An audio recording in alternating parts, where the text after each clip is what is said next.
শরীয়তপুর সদর হাসপাতালে থামছে না দালাল চক্রের দৌরাত্ম্য। অসহায় রোগীরা চিকিৎসা নিতে এসে পড়ছেন দালালদের ফাঁদে, আর এর পেছনে রয়েছে হাসপাতালের কিছু চিকিৎসকদের মদদ। চিকিৎসা সেবা দেওয়ার বদলে গড়ে তোলা হয়েছে অবৈধ সিন্ডিকেট। লক্ষ্য রোগীদের পকেট কাটার মাধ্যমে মোটা অঙ্কের টাকা হাতিয়ে নেওয়া। কিছু চিকিৎসক তাদের নিজস্ব সহকারী নামে পরিচয় দিয়ে ব্যবহার করছেন দালালদের, পাঠাচ্ছেন নির্দিষ্ট ক্লিনিকে পরীক্ষা নিরীক্ষার জন্য। দেখা যায় অফিস সময়েও অনেক চিকিৎসক হাসপাতালে উপস্থিত না থেকে ব্যস্ত থাকেন বেসরকারি ক্লিনিকে রোগী দেখা কিংবা ওষুধ কোম্পানির প্রতিনিধিদের সঙ্গে সময় কাটাতে। ফলে চরম ভোগান্তির শিকার হন সাধারণ রোগীরা। হাসপাতালে থাকা যন্ত্রপাতিগুলো অচল হয়ে পড়ে থাকায় প্রয়োজনীয় পরীক্ষাও করাতে পারছেন না রোগীরা, বাধ্য হয়ে যাচ্ছেন বাইরে। এই সুযোগে দালালদের মাধ্যমে নির্দিষ্ট ডায়াগনস্টিক সেন্টারে পরীক্ষা করাতে বাধ্য করা হচ্ছে তাদের। বিশেষ অভিযোগ রয়েছে অর্থোপেডিক্স বিভাগের চিকিৎসক ডাক্তার আকরাম এলাহীর বিরুদ্ধে। রোগীরা জানান, হাসপাতালে বসেই তিনি টাকা গ্রহণ করেন এবং পছন্দের ক্লিনিকে পরীক্ষা করানোর জন্য চাপ প্রয়োগ করেন।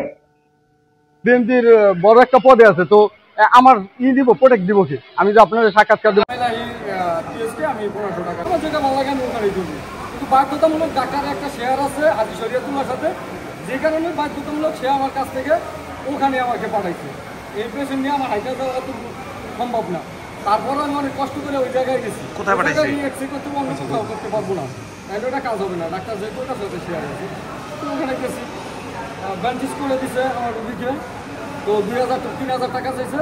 আমি আরেকজনের কাছ থেকে মানে বুঝায় শুনে আরেকজনের মাধ্যম করে যেভাবেই হোক 1500 টাকা এটা একটা ইয়া দিচ্ছে।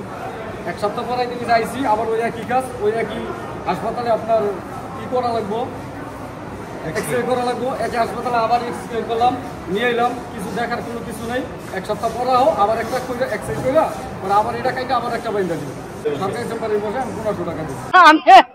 আমি পরিবার গেছে অনেক অন্যান্য বাচ্চা না আই হাততালি না তত্তরি ক্লিনিকে বাইন্দা লাইছি। অনেক দৌড় ধরে আমার দোকান নাই যে ক্লিনিক নিয়েছে আমার ওষুধ জমা নাই নাই না বাবা বাবা সিস্টেম না। এরা বলছে যেটা বাইরে থেকে কিনে আনতে দিব, এগুলো টাকা দিয়ে দেবো খরচ,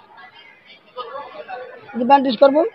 আমি যে পায়ের যে ব্যান্ডেজটা করাইছি এটা করে দে, বাইরে থেকে এই ব্যান্ডেজ গুলো কিনে আনতে হবে। আর রুগী ঠিক মতো দেখে না, ঠিক মতো আসে না, খালি ঘুরায়।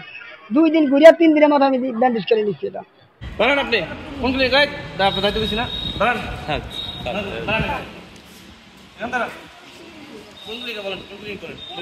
হ্যাঁ মনে করেন ফোন দেয়, ফোন দিলে গেট খুলে দেয়, আমাকে ঠেললে মানে সরাই দেয়, মানে আমার কোনো মূল্য নেই নাই।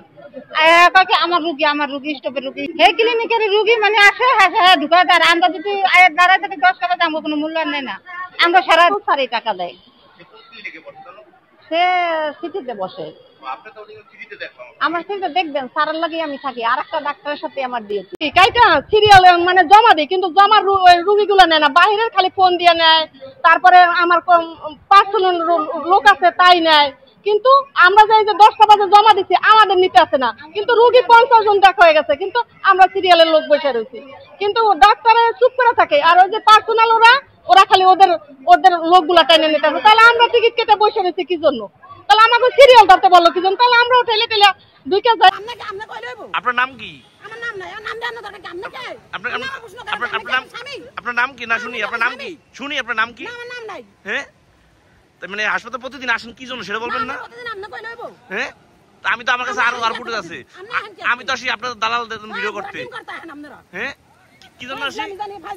কি জন্য আসি? আমি এই ধরনের কোনো কথাই আমি বলিনি যে হাই শরীয়তুল্লাহ করেন। আমার কথা হলো, আমাদের হাসপাতালে বর্তমানে এক্সরে ফিল্ম নাই, 2 মাস ধরে বন্ধ। এখন রোগীরা সুবিধা মতো ইটা করে, ক্লিনিক থেকে করে, বাইরে থেকে করে, ঠিক আছে। এখন রোগীরা অনেক সময় বলে একটু কম করে দেন, তখন আমার সেগুলি কম করে দেয়। আমাদের সব ক্লিনিকে আপনাদের সেবা দেয় না? ক্লিনিক তো বন্ধ করে দেয় সরকার, দিত না? ক্লিনিক তো বিরাট সেবা দেয় আপনাদের, তাই না? আমরা সব ক্লিনিকের কথা বলি না, কারণ আমরা মনে করি যে সব ক্লিনিক আপনাদের সুবিধা দেয়, কম দেয়, দেয় গরিবদের জন্য সেসব ক্লিনিক, যদি যেগুলি যেহেতু আমার হাসপাতালে হয় না, এক্সট্রাটা হয় না, এক্সট্রা আপাতত বন্ধ আছে 2 মাস ধরে। আমাদের হাসপাতালে ওইভাবে অনুমতি দেওয়া নাই, তবে আমাদের যারা পার্সোনাল অ্যাসিস্ট্যান্ট থাকে আমরা ব্যক্তিগতভাবে তাদেরকে কিছু। কোন বাসা কেন আপনি ডাক্তার দেখাবেন না বা ডাক্তার দেখাবেন না কেন? ডাক্তার দেখাবেন না কেন? কেন ডাক্তার দেখাবেন না কেন? ও ভিড় দেখে ডাক্তার দেখাবেন না? হ্যাঁ কেন? চুলকানি তো আসেন, আপনার ডাক্তার দেখাই দিয়ে আসেন, আসেন আসেন আপনার আসেন, ডাক্তার দেখাই দিয়ে আসেন। সবকিছুর পেছনে রয়েছে হাসপাতালের তত্ত্বাবধায়ক ডাক্তার হাবিবুর রহমানের দায়িত্বে অবহেলা ও ব্যবস্থাপনার অদক্ষতা।